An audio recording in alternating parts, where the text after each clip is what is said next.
Today we're going to go over Chaturanga Dandasana, which is a really integral part in our yoga practice. It's in any vinyasa or hatha or ashtanga yoga class that you'll take. So if it's done improperly, it could lead to either elbow, wrist, or shoulder injuries, and we don't want that. If you have an injury, you're out of the game and you can't continue your practice. So I have my handy model here, Jess. She's going to be demonstrating a lot of our modifications, correct form, and a little bit of the common mistakes. So we're going to start with the basic, what is proper alignment for Chaturanga. So Jess is going to take her plank for me.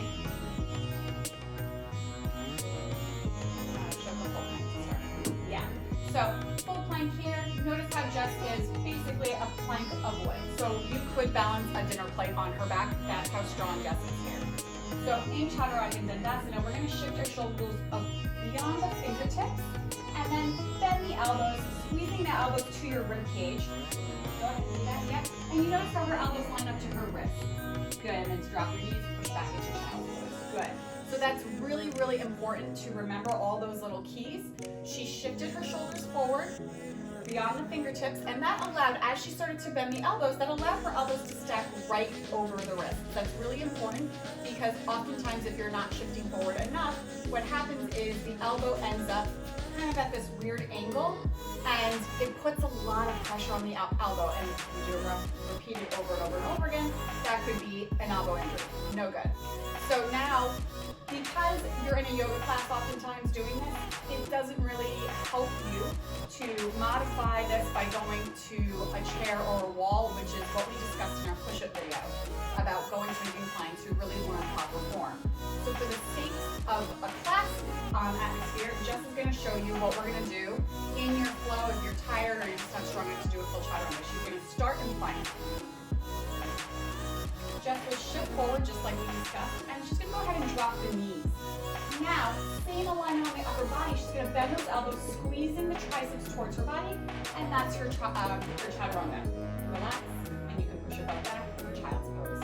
Very good. So some common things I want to point out so that we make sure that we are staying in a healthy position. Jess is going to do everything from her knees, so she's going to just come to the center of the mat.